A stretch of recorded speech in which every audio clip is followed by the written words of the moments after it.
as the geneticists, I think, are all agreed, could certainly lead to considerable results.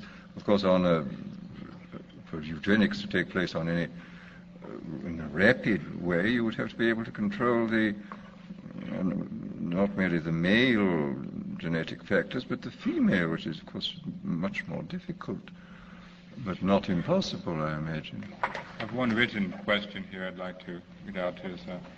The population explosion is a grave danger to mankind, yet the right to bear children is a right of free will. The only apparent way to stem this explosion is by some large-scale kind of conditioning or external coercion.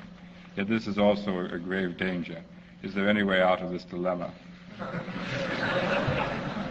Well, the way out of the dilemma surely is being pointed out in most countries of the West, where people voluntarily have limited the size of their families. I mean, this has happened without any coercion, unless you call the desire to have a good economic life and to bring up your children well a coercion. But I mean, this has in fact occurred. And I mean, in this country, after having reached a low during the Depression, the birth rate happens to have gone up. But I mean, the point is that the control of the size of families is now completely voluntary here. I mean, or more or less completely voluntary, and which makes it profoundly different from the people in the underdeveloped societies who are still going on producing 10 children because the habit persists that in order for 3 children to survive, you have to produce 10. But now if you produce 10 children, 7 survive because of elementary public health precautions which have been brought in. Hence, of course, the enormous sudden increase. The death rate, which used to be in the upper 30s, as was the birth rate, has now fallen in many of these countries to 15 and 12 and even 10. So naturally there's an enormous increase.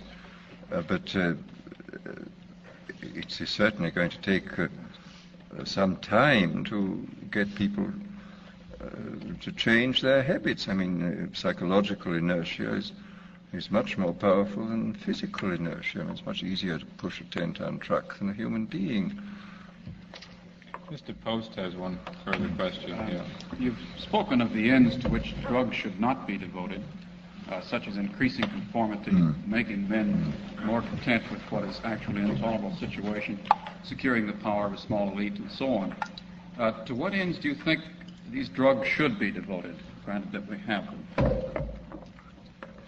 Well, I mean, I think therapeutically some of them are very valuable. I think already, for example, some of the so-called psychic energizers have done a great deal in the mental field. I mean, I understand from Dr. Nathan Klein, for example, that in very many cases you can use some of these psychic energizers instead of the electroshock therapy.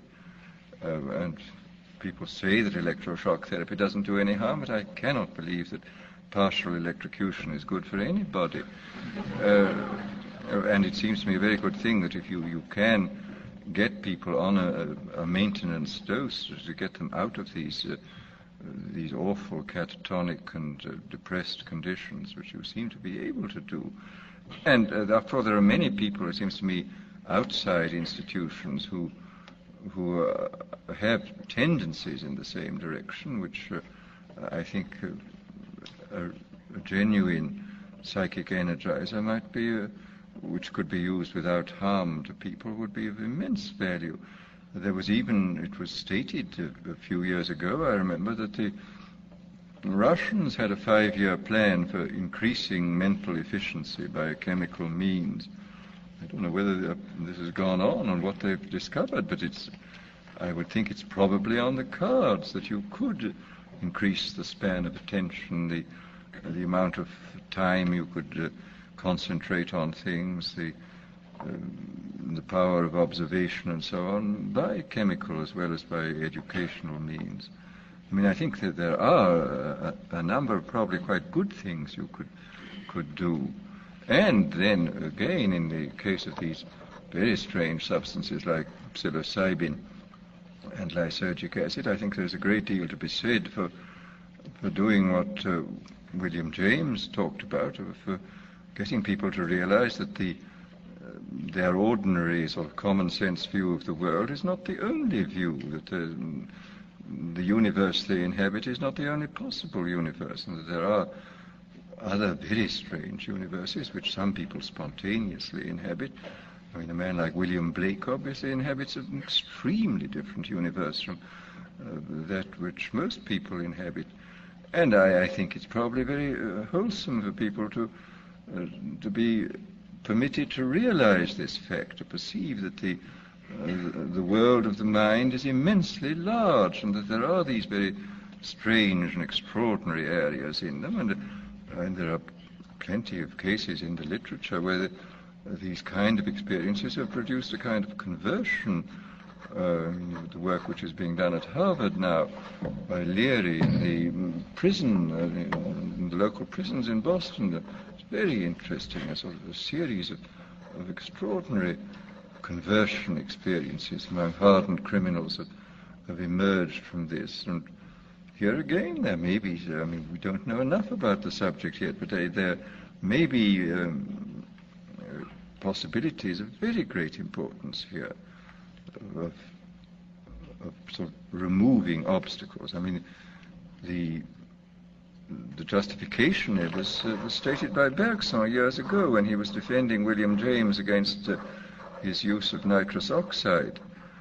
A number of fellow philosophers thought this was infra dig, that a very eminent philosopher should resort to these chemical means, which enabled, James remarked that only under nitrous oxide could he understand what Hegel meant.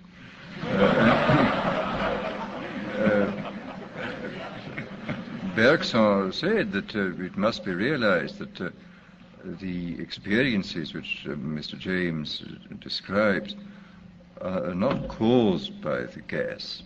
The gas is merely the occasion. The gas removes certain obstacles which might have been removed equally well by psychological or psychophysical means, the so-called spiritual exercises of the various religions, but can also be removed by these chemical means, and that if you can do so without doing harm to yourself, so much the better.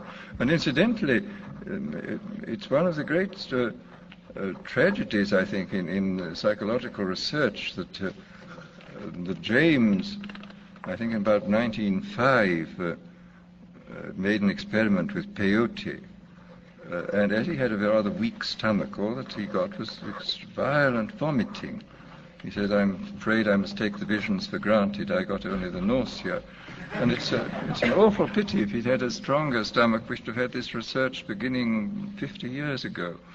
But his weak stomach prevented this, and we've had to wait till much later to get this thing really going. Well, before we close the program, Mr. Delaney, Graduate Student Association, asked me to announce that there'll be a meeting of the Graduate Student Association next Tuesday at noon.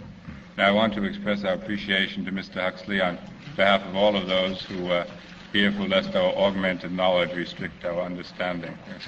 Thank you very much.